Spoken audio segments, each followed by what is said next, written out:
Estamos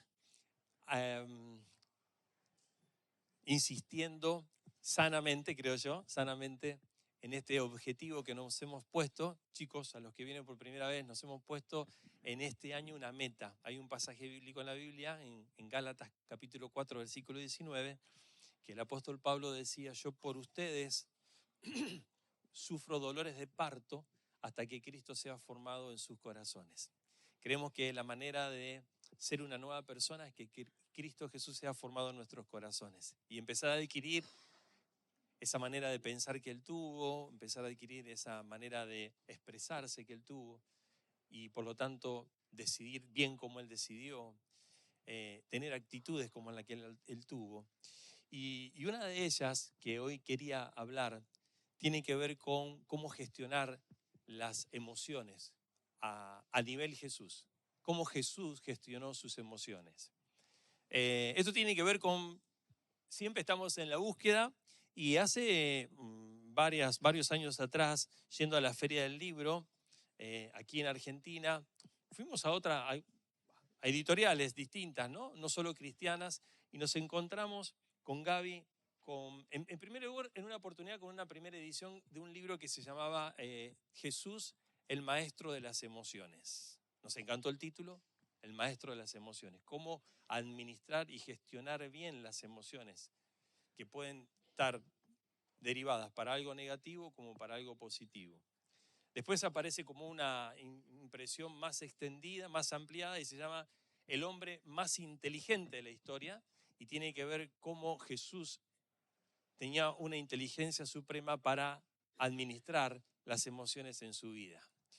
Y claro, me reencontré con este libro y me gustó mucho lo que estaba hojeando, y dije, está bueno en esto de querer ser como Jesús, a la luz de estos escritos que ayudan, porque son escritos por ejemplo, el autor de este libro es Augusto Curi.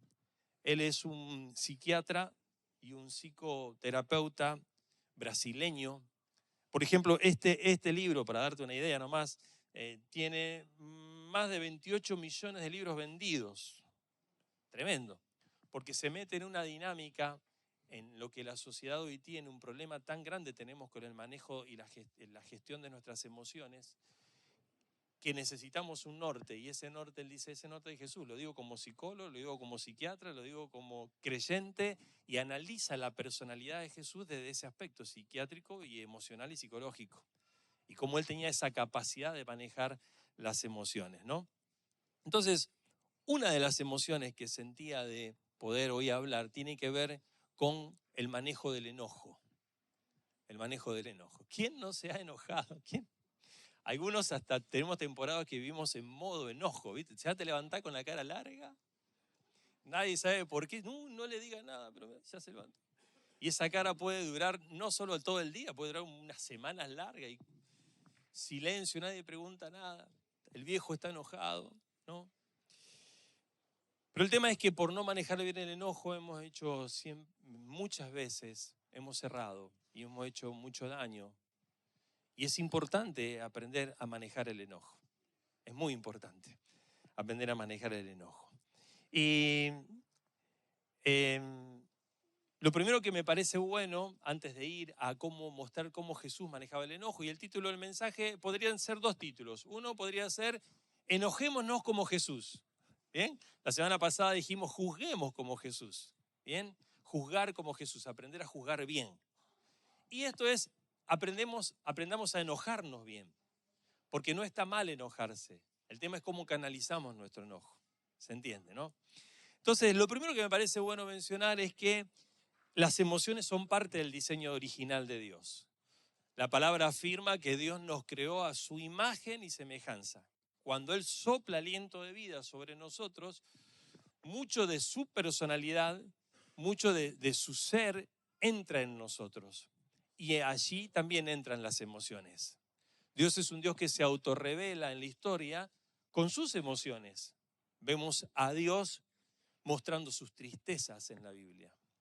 Vemos a Dios mostrando sus gozos, sus alegrías. Vemos también a Dios expresando sus enojos.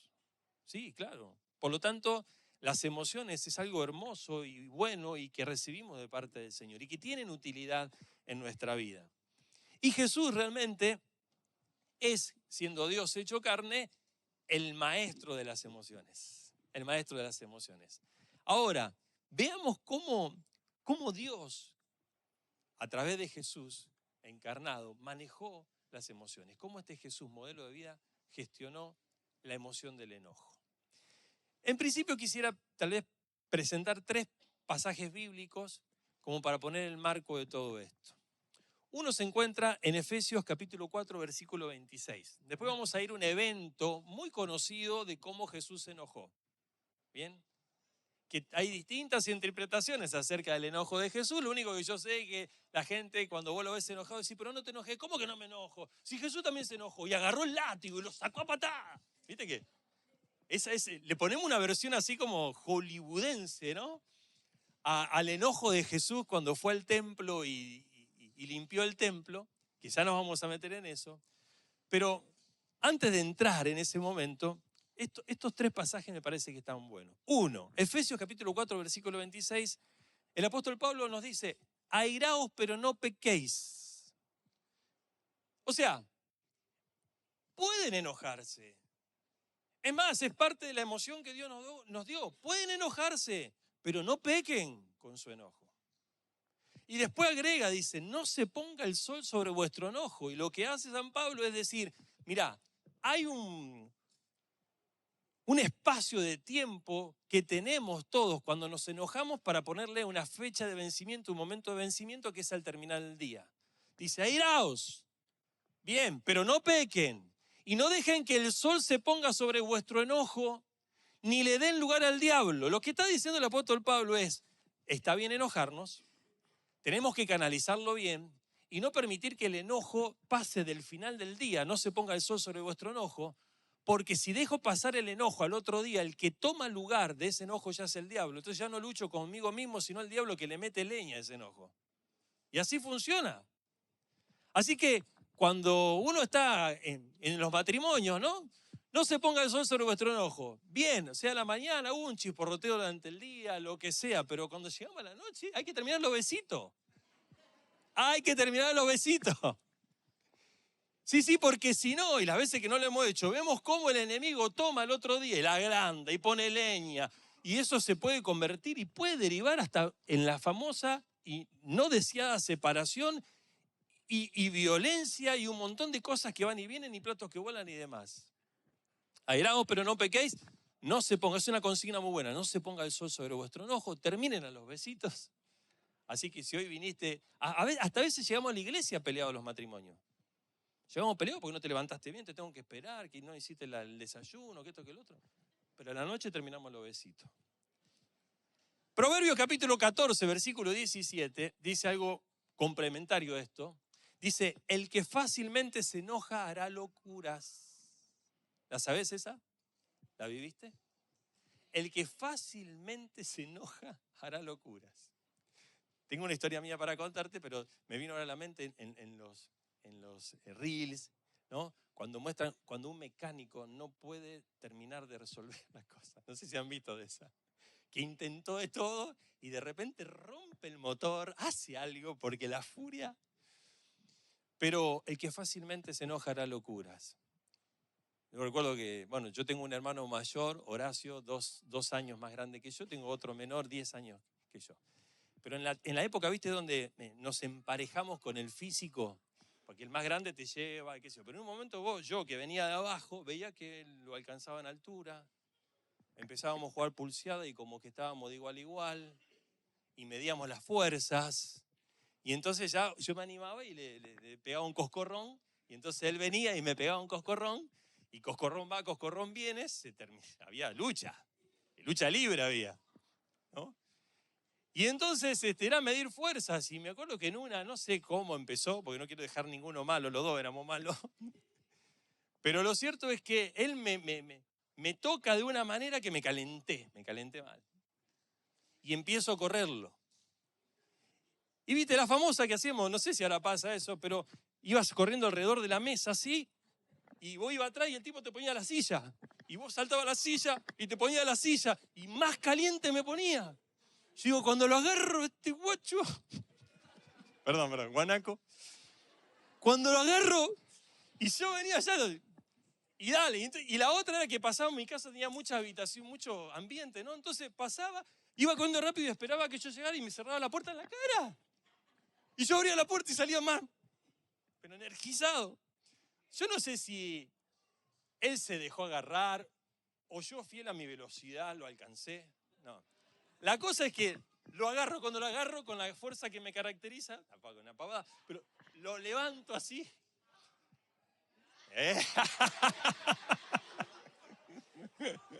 Yo digo, iba todo bien.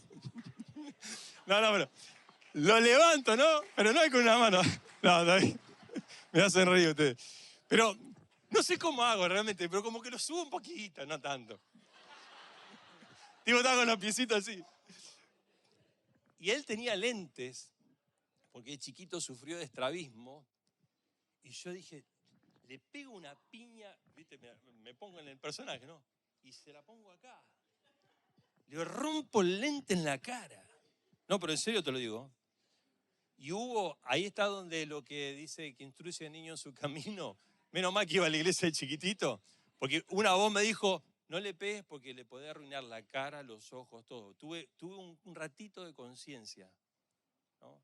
Y entonces me controlé y bajé la mano. ¿Qué hubiera pasado ese día si yo me hubiera dejado llevar por esa furia? Y tal vez hasta hoy podría estar llevando la carga de haberle roto los vidrios, los lentes en los ojos, sobre que había un ojo que no veía, podía afectarle el ojo, y todo ese tipo de cosas que se juegan en un segundo de furia, ¿no? En un segundo de furia. El que fácilmente se enoja hará locuras. Y en Marcos capítulo 3, versículo 5, hay un episodio donde no se lo ve a Jesús enojarse mucho. Hubo momentos en donde él se enojó. Y un caso que no es el de hoy, pero me pareció muy bueno porque lo vamos a retomar en un ratito. Él sanaba a la gente. Y los religiosos del momento se enojaban porque Jesús sanaba a la gente el día de reposo. Porque se decía la ley que en el día de reposo no había que hacer nada.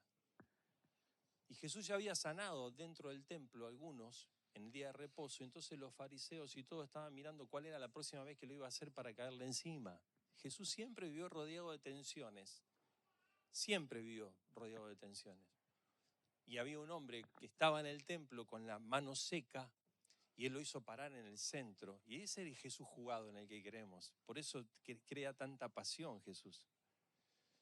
Y poniendo su vida, porque él iba a terminar muriendo por nosotros. Iba a terminar en la cruz clavado por nosotros, por estas personas. Y lo sana. Pero ¿cómo lo sana? Mirá cómo dice acá. Dice, entonces mirándolo alrededor con enojo, porque los de alrededor estaban esperando que él hiciera eso para caerle encima. Dice, mirándoles alrededor con enojo, entristecido por la dureza de sus corazones, dijo al hombre, extiende tu mano, y él la extendió y la mano le fue restaurada, sana. ¿Y por qué lo pongo rompiendo reglas homiléticas? Porque no va al principio, pero porque ya muestra que Jesús canalizaba el enojo para cosas buenas. Estaba enojado. Estaba enojado. Con todo lo de alrededor. Y puso esa energía, porque el enojo es energía. Yo recién transpiré contándote esto. Genera energía. Esa energía la canalizó para hacer el bien, para corregir, para hacer el bien. ¿Se entiende, no? Entonces sí, ahora vamos al ejemplo o el momento donde Jesús también se enoja dentro del templo en Jerusalén, cuando era en la época de las Pascuas. Y vamos a leerlo. Hay 3 pasajes bíblicos que relatan este acontecimiento. Vamos a leerlo en base a Juan, pero algunas cositas de otros relatos paralelos capaz que lo vayamos agregando. Pero en el Evangelio de San Juan, capítulo 2, versículo 13, dice, cuando se aproximaba la Pascua, la celebración de los judíos, que era cuando habían salido de Egipto después de 420 años de esclavitud de la mano de Moisés, todos los años la celebraban. Fue tremenda esa liberación. Pascua se llamaba, ¿bien? Pasar por alto.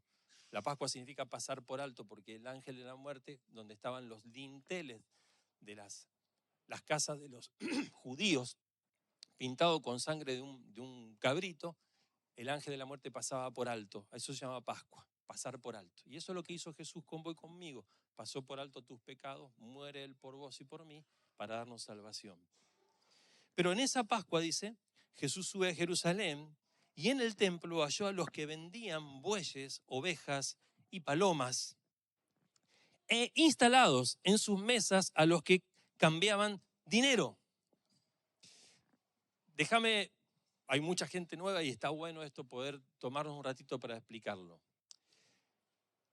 En la época de Jesús, los judíos estaban desparramados por todos lados. Y el sueño de todo judío era, al menos una vez en su vida, ir a Jerusalén y poder celebrar las Pascuas. Era un evento espiritual tremendo, pero también un evento social tremendo, de alto impacto. Los que no eran judíos también iban, por todo lo que se generaba en el movimiento. Se calcula entre 1,5 millones y 2 millones de personas que venían de todos lados del mundo. Ahora, los que entraban al templo tenían que hacer dos cosas. Uno, había un impuesto. Nosotros levantamos las ofrendas, son voluntarias para sostener el templo y todo lo que se hace como iglesia. Pero en aquella época, y no por malintencionado, ¿no? Saquemos eso de lado, se cobraba como un impuesto. Y el impuesto solo se podía pagar en la moneda del templo. Entonces anda pensando por qué el enojo de Jesús, ¿no? Entonces, cuando la gente llegaba y tenía que pagar el impuesto, estaban los cambistas ahí, porque si tenías el dinero, la moneda del templo, pagabas la moneda y entrabas. Pero los otros venían de 200 kilómetros, 300 kilómetros, venían de distintos lugares con su moneda, sus reales, ¿no? ¿Bien? Sus dólares, que bienvenido sea, ¿no? Pero bueno, otra cosa. Pero venían y decían, no, esto acá no entra. Entonces los tipos estos estaban para cambiar el dinero.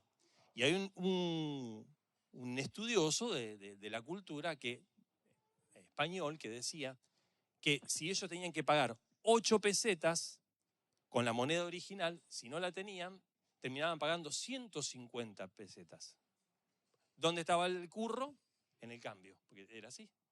Acá estaba el problema. Y le robaban a la gente, que querían ir al templo para adorar a Dios. Ve eso.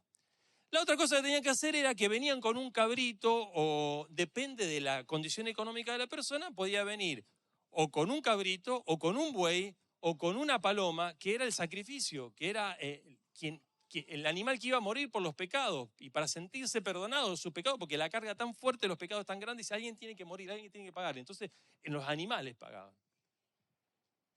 Entonces venían con su cabrito acá, tal vez 200 kilómetros lo traían, y también acá, además de los que estaban cobrando impuestos y la mesa de cambio, estaban los veedores que veían si ese cabrito era digno de entrar al templo. Fíjate en qué se había convertido todo. ¿Por qué? Porque la ley decía que tenía que ser sin tacha, tenía que ser perfecto. O sea, que si estaba magullado, medio chueco, le faltaba algo en el ojo, no entraba. Y entonces cuando lo traían así, lo miraban, y cualquier excusa era válida para decir, no, este no puede entrar. Pero tenés el de acá adentro, y le vendían lo que tenían adentro. Fíjate en lo que se había convertido el templo. Entonces, cuando Jesús entra y ve toda esta movida, cuando el templo tiene que ser para todos, tiene que ser para tener un reencuentro con Dios, para que haya perdón, para que haya pureza de corazón, para empezar de nuevo, para las nuevas oportunidades, porque lo necesitamos como seres humanos, estaban poniendo un montón de barreras. Y se enoja, claro que se enoja. Se enoja de tal manera, dice el versículo 15, que entonces, haciendo un látigo de cuerdas, echó a todos del templo, juntamente con las ovejas, los bueyes, regó, dice, por el suelo las monedas de los que cambiaban dinero y derribó las mesas. Y a los que vendían las palomas le dijo, y acá hay un dato de la paloma, porque la paloma en realidad se tendría que regalar. El tipo que venía a querer limpiar su pecado y no tenía un buey ni un... Regalásela a la paloma. No, también te vendemos paloma. Y a los que vendían las palomas le dijo, saquen esto de aquí. ¿Cómo se atreven a convertir la casa de mi padre en un mercado? Y la Reina Valera dice, en una cueva de ladrones. Cueva de ladrones. Cueva de ladrones. Sus discípulos se acordaron, dice el versículo 17, que está escrito, el celo por tu casa me consumirá. Entonces los judíos reaccionaron preguntándole, ¿qué señal puedes mostrarnos para actuar de esta manera? En argentino, ¿quién sos vos? Ese le dijeron. Y él le responde, destruyan este templo, respondió Jesús, y lo levantaré de nuevo en 3 días. Los tipos le recontestan y le dicen, tardaron 46 años en construir este templo y tú vas a levantarlo en 3 días. Pero el templo al que él se refería era su propio cuerpo. Su propio cuerpo. Así pues, cuando Jesús se levantó de entre los muertos, resucitado, glorioso, como cantamos y alabamos, dice, sus discípulos se acordaron de lo que se había dicho y creyeron en la Escritura y en las palabras de Jesús. Y aquí espoleo un poco el final, porque siempre tengo un problema con los finales.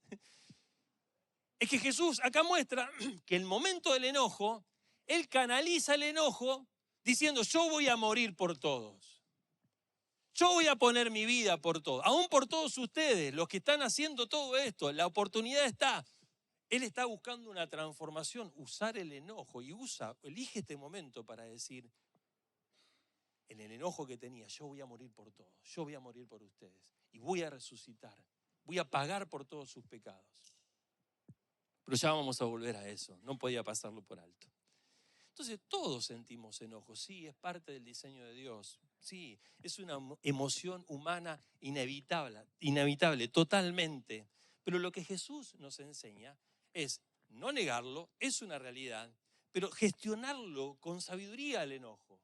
Gestionarlo con un propósito, transformar ese enojo en una energía para algo que realmente va a ser un cambio. No enojarme por enojarme, no enojarme por descargar sobre el otro, no enojarme por competir, no enojarme por ganar una discusión. No pasa por ahí, que ese es el problema que tenemos nosotros. La mayoría de los enojos pasan por eso. Entonces, este autor, Augusto Curi, en uno de sus libros dijo, Jesús tenía motivos para perder el control emocional, porque todo el tiempo le querían hacer la camita, todo el tiempo estaban midiendo su palabra, todo el tiempo estaban provocando que él se equivocara, todo el tiempo lo presionaban, hablaban mal, Tenía, pero razones a patadas para perder el control, pero jamás perdió el control de sus emociones, porque él dominó con la razón las emociones. Y esto lo está diciendo un psicólogo, alguien que sabe perfectamente cómo funciona el ser humano. Hoy vivimos nosotros con las emociones a flor de piel. Somos una generación pura emoción. Y no pensamos, no usamos, somos seres integrales. Es emociones, son sentimientos, pero también tenemos voluntad y también tenemos razonamiento como para poder administrar, pero nos dejamos llevar por las emociones porque somos la era de las emociones. Por emociones de la mañana a la noche viene un hombre y le dice a su chica o a su mujer, ¿sabes qué? Lo nuestro se terminó. ¿Y pero por qué? ¿Qué pasó? No siento más nada. No, pero busquemos ayuda, terapia. No siento más nada. Chao, me voy. Y se va. Estoy haciendo rapidísimo algo. Pero termina pasando eso. No siento más nada. Entonces, como no siento, rompo una familia, rompo un matrimonio, rompo todo un proyecto, porque no siento. Entonces vuelvo a decir, ¿no? Jesús tenía motivos para perder el control emocional, muchísimo, pero jamás permitió que sus emociones dominaran su inteligencia. Porque hay momentos que hay que pensar, hay momentos que hay que tomarse el tiempo, hay momentos que hay que razonar y no dejarme llevar por esa emoción. Lo que me pasó a mí, gracias a Dios, que en un segundo antes Dios usó mi cabeza para decirme, no tires ese puño porque podés dejar una ruina para siempre. ¿Cómo podemos aprender cómo Jesús gestionó las emociones? En primer lugar, cuando Él le dice, no hagan de la casa de mi Padre, por favor, una cueva de ladrones. Vemos acá que Jesús se enojó, pero no por un orgullo propio, no porque Él le tocaron la oreja, no porque estaba en juego su persona. No, Jesús se enojó por el daño que veía. Se le estaba haciendo mucho daño a la gente. La gente necesitaba llegar al templo, necesitaba orar, necesitaba pedir perdón, necesitaba una nueva oportunidad. Y estos tipos le estaban poniendo barreras y barreras y barreras para poder llegar. Y el enojo fue no con él, lo que a él le hacían. Y esto es un punto alto realmente de enojo, ¿no? Es un análisis, yo sé que muy altruista. Pero veamos cómo lo manejó. Muchos de nuestros enojos que han provocado dolor, daño, peleas y demás es porque nuestro orgullo ha sido tocado. Nada más que por eso. Y soy el primero en decir, te conté, mi orgullo fue tocado, porque me tocó, me pegó y yo también quería y después se reía y todo. Era por orgullo. No fue un enojo por herida personal de Jesús, fue una bronca santa por el daño que él veía que estaba ocurriendo con la gente. Jesús no buscaba tener la razón. No era ese su espíritu, buscaba que el amor tuviera la última palabra. Y el amor es, che, dejen de negociar, dejen de poner barreras, dejen de impedir que esta gente venga a encontrar redención. El amor tiene que triunfar. Ahí estaba el enojo de Jesús. Ahí estaba el enojo de Jesús. Era un enojo con causa. Jesús reaccionaba cuando el amor era ignorado y las personas sufrían. Jesús sintió enojo por la injusticia. Lo que dice el psicólogo, el psiquiatra, analizando la personalidad de Jesús, de quien invita a que aprendamos del maestro de las emociones, decía que él tenía un enojo inteligente, o podríamos ponerlo en otras palabras, un enojo saludable. Se enojaba para lograr algo bueno. Qué loco eso, ¿no? Se enojaba para lograr algo bueno. Era un enojo inteligente, un enojo saludable, que surge para proteger valores y no para destruir personas. Así que aprendemos en primer lugar que Jesús se enojó no por orgullo, sino por el daño que se veía y que quería corregir. Lo segundo que aprendemos de Jesús es que Él expresó su enojo con dominio propio. Estaba enojado, airados pero no pequé, dice. ¿Está bien enojarse? Claro que está bien enojarse, es parte de las emociones, Dios mismo se enojó. Pero no peques, no hagas daño, canalizalo bien, pensalo bien. Y esto se refleja en que Jesús expresó su enojo con dominio propio, cuando en el versículo 15 dice que él cuando vio todo lo que vio, él construyó un látigo de cuerdas. Fíjate bien, dice, entonces, haciendo un látigo de cuerdas. Y esto es interesante. Por ahí en la lectura rápida se te pasa largo, porque la lectura da la sensación de que Jesús vio lo que vio y lo primero que veía a mano lo agarró y empezó a correrlo. Si hay un bate, agarra un bate. Si hay un palo, agarra un palo. No, dice que él se tomó el tiempo para construir, para hacer un látigo. Ni siquiera vio un látigo hecho, dice que lo construyó. Y era con cuerdas, cuerda 1, cuerda 2, cuerda 3, atarla, porque iba a usar el látigo no para lastimar a la gente, sino para mostrarla una autoridad. Porque hay veces que, fiel a lo que pasaba en el Antiguo Testamento, las palabras no alcanzan. Entonces vos te das cuenta de si la palabra no alcanza, dice la letra con sangre entra, decían antes, ¿no? Una cuestión así, ¿no? No, como no entran las palabras, hay que hacer algo que muestre lo feo que está ocurriendo, pero no para dañar al otro, no para caer con toda la furia al otro. Entonces mientras construye el látigo, él está pensando cómo va a reaccionar, cómo va a manejar, cómo va a canalizar su enojo. Entonces, Jesús expresa su enojo con dominio propio, y a eso estamos invitados nosotros, tener dominio propio. Enojate, sí. Hay causas que son valederas, sí. Se necesita hacer el planteo, sí. Pero no para lastimar, no para herir, no para ganar, sino por un bien mayor, un bien común mayor. Eso sí lleva al relato paralelo en Marcos capítulo 11, versículo 11, cuando dice que el día anterior, fíjense de dónde viene la cautela de Jesús. Dice que el día anterior Jesús entró en Jerusalén, capítulo 11, versículo 11 de Marcos, y fue al templo. Después de observarlo todo, ¿qué todo? La negociación, los cambistas, todas las barreras que estaban poniendo. Después de observarlo todo, como ya era tarde, salió para Betania con los 12. Betania era la ciudad a unos 5 o 6 kilómetros de ahí, a pie iban. Ahí vivían sus amigos Lázaro, Marta y María, ¿bien? Y ahí comían y volvieron al otro día. Jesús el día anterior vio empezó a vivir el enojo, empezó a tener la indignación, pero se tomó toda la noche para pensar lo que iba a hacer al otro día. Tremendo.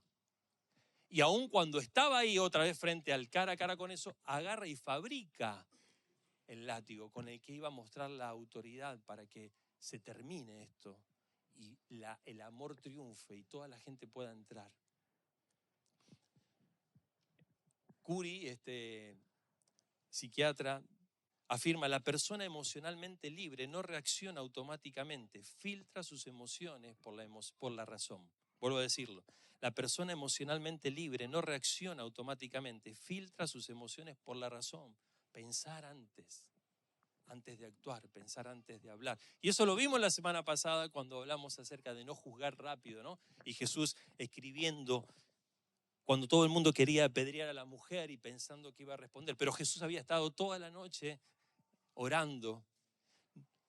La única manera de que no nos sorprendan a nosotros situaciones en las que saque lo peor de nosotros es si mantenemos esa comunión con el Señor como Jesús lo mostró. Por eso podía actuar de esta manera. Proverbios capítulo 14, versículo 29, dice: el que tarda en airarse es grande en entendimiento. El que tarda en airarse. Tardo, por eso están las famosas premisas. Contá hasta 10. No, ya conté hasta 10, ahora lo mato. No, contá hasta 100. Ya conté hasta 100, ahora lo mato. Contá hasta 1000. O sea, tardar en airarse, ¿no? El que tarda en airarse es grande en entendimiento. Y el Proverbio 16:32 dice: mejor es el que tarda en airarse que el fuerte. Y hay otro proverbio que habla y dice: mejor es más fuerte el que se domina a sí mismo que el que domina y conquista una ciudad. Porque lo que se desata cuando uno deja rienda libre a lo que tiene adentro, si no estás contenido por algo, y ese algo se llama Jesús, comunión con Él, lleno de la palabra del Señor y demás, va a salir lo que está dentro. Así que tal vez una muy buena práctica para los momentos donde hay cosas que me enojo, primero es filtrar: ¿esto toca mi orgullo o me enojo para defender una causa más grande que para los dos, ya sea en la familia, en el hogar, con los hijos? ¿Por qué me estoy enojando? Y segundo, el filtrar mi enojo y pensar antes de hablar, pensar antes de actuar. ¿Bien? Es la invitación, es lo que nos enseña el maestro de las emociones, Jesús. Y lo tercero, hay más, pero lo tercero ya te lo había anticipado. Cuando dice: mi casa será llamada casa de oración. Él quiere restaurar ese lugar. El templo había sido hecho para que la gente venga, como te decía antes, a liberarse, a entregarse, a vivir una nueva oportunidad, a vivir el perdón, a reencontrarse con la espiritualidad y todo. Y estaban poniendo tantas barreras.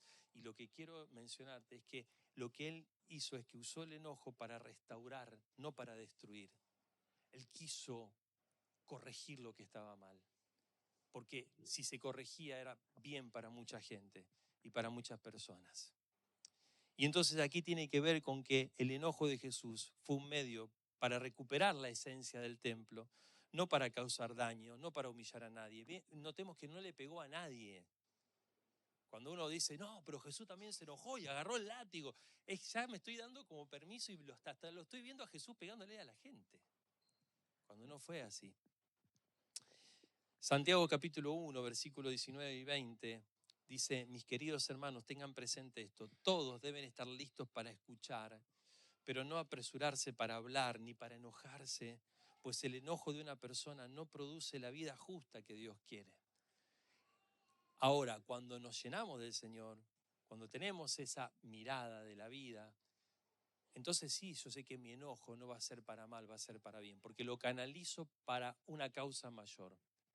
Y eso fue lo que hizo el Señor Jesús cuando su enojo, al ver que no querían que sanen a este tipo, lo sana con enojo, pone toda su energía, la canaliza ahí, fue un milagro perfecto. Lo mismo pasa cuando Él dijo: pongo mi vida, yo estoy enojado con la incredulidad, yo voy a pagar por ustedes, yo voy a sacarlo de esta situación.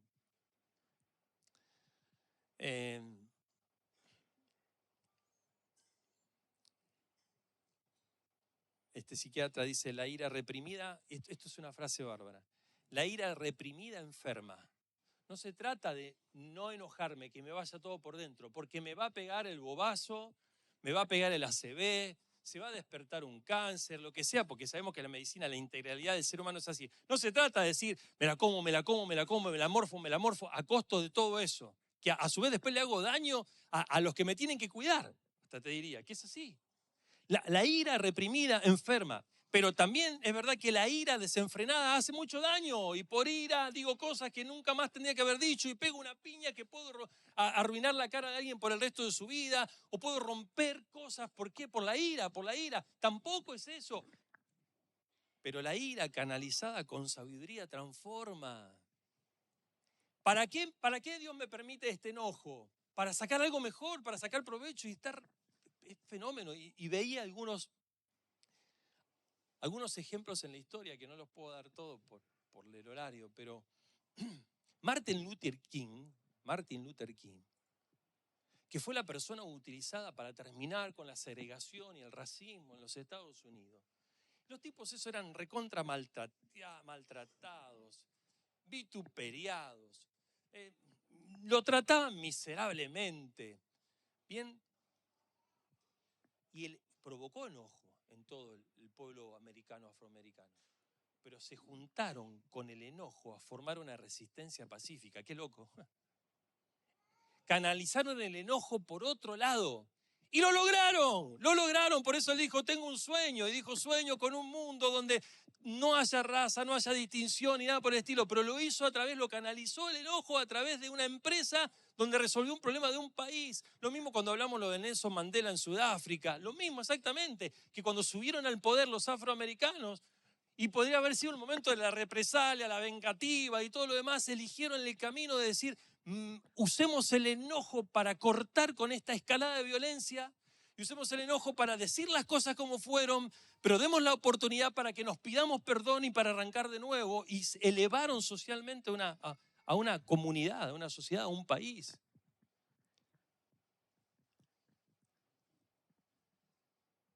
William Wilberforce, y este es el último que te quiero leer, él fue el instrumento, William Wilberforce, fue el instrumento utilizado para abolir el comercio de esclavos en Inglaterra en el siglo XVIII. Dice que él se indignó profundamente al conocer la crueldad del comercio de esclavos. Hemos visto películas, series, Raíces. Me acuerdo de la serie Raíces, la veía de chiquitito. ¿Cómo lloraba yo con esa película Raíces? Porque los cargaban en los barcos, vomitaban, los tiraban, los maltrataban, le cortaban las piernas. Dice, pero su enojo se convirtió en una pasión legislativa. ¿Por qué? Porque durante décadas luchó por la abolición, que se logró en el 1807, estando dentro del Senado, o de lo que significa ya que es el Senado. Y creó leyes. Y el enojo lo canalizó creando leyes. Porque si él hubiera agarrado y dice, vamos a hacer un ejército, vamos a terminar con esto, hubiera venido la escalada de violencia, y capaz que ahí sentían alivio, a estos tipos lo eliminamos, pero volvían a surgirse otros de la misma manera. En cambio, con leyes bien legisladas, logró que la abolición, que el esclavismo se aboliera, aunque siempre puede haber algunos resurgimientos ahí, pero está controlado porque hay leyes. Gracias a este tipo que canalizó el enojo en, como dice acá, pasión legislativa. Y entonces generó leyes realizadas con la carga del enojo, pero no dañando a otros, que hasta hoy hablan y hasta hoy cuidan. Dice, su enojo se volvió combustible para una cruzada de justicia, transformando leyes e inspirando a las futuras generaciones a cuidar esas leyes. Esta frase está mortal. Su enojo se volvió combustible para generar leyes que hasta hoy cuidan la igualdad. ¡Fua! No, es fuerte. Y nosotros estamos llamados a gestionar el enojo de la misma manera. Yo sé que hay cosas que lo digo en argentino, nos calientan, nos recontran, enojan, pero he aprendido con esto. Gracias, campeón. Muchas gracias. Mira, cayó parado. He aprendido con esto, de que si yo huelo que mi enojo es por orgullo, tengo que eliminarlo. Y de esa tenemos muchas batallas, porque son por orgullo, son por ego. Yo he peleado por ego, he hecho daño por ego. Me he ido a dormir sin darle el besito de buenas noches al amor de mi vida por ego. Y eso generó situaciones, ¿eh? Si te mostrara las cicatrices que tengo. Pero generó. Pero detectemos si el orgullo es lo que me está haciendo que me enoje. Si es así, huyamos. Y si el enojo es por una causa justa, por una causa de injusticia a corregir, no es para herir a las personas, sino es para que elevar la causa a una solución, como hablábamos recién, ¿no? Y a los chicos que están hoy por primera vez, que estamos tan contentos por ustedes, quiero decirles que con toda la humanidad, no con algunos, con todos, yo sé que mi pecado en mi vida ha provocado enojo a Dios, pero el enojo de este tipo, porque el pecado me hace daño a mí, porque el pecado hace que dañe a otros. ¿Bien? ¿Y cómo canalizó Dios el enojo? En la cruz. Toda su furia, todo el enojo, toda la bronca del daño que nos hacemos, del pecado que cometemos, de lo aberrante que somos, de lo miserable que somos, todo en lugar de caer sobre nosotros, cayó sobre Él en la cruz. Es maravilloso. Y su enojo lo canalizó de esa manera. Y Él pagó por vos y por mí. Por eso hoy podemos decir somos libres, porque no negamos. Nos hemos equivocado, hemos hecho daño, hemos sido miserables. Pero Él pagó por mí. El enojo lo canalizó a través de la cruz. Y de la cruz salió amor. ¡Wow! Tremendo. Así que, si ustedes quieren recibir a Cristo en sus corazones, pero esto es para todos, este es el momento para decir, yo, Señor, te quiero acá, te pido perdón. Gracias por enojarte conmigo, pero pagarlo en la cruz. En realidad, me diste amor. En lugar de odio y rechazo, me diste amor. Y sobre ese amor quiero edificar mi nueva vida. ¿Querés edificar tu nueva vida? ¿Querés aprovechar las nuevas oportunidades? Son las que da Jesús. Él ya pagó.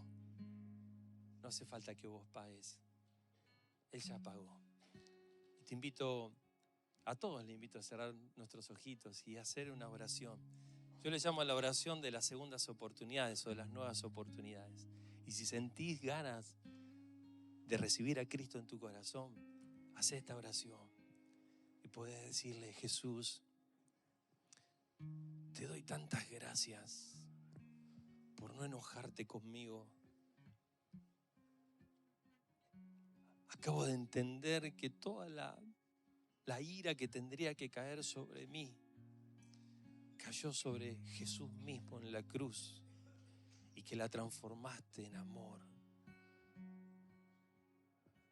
Me hace pedirte perdón, me hace reconocerte como mi Salvador y te pido que vengas a mi corazón y quiero llenarme de ese amor. Quiero aprovechar esta oportunidad para reconstruirme sobre tu amor. Anota mi nombre en el libro de la vida. Y quiero seguirte todos los días en esta vida nueva, hasta el final de mis tiempos.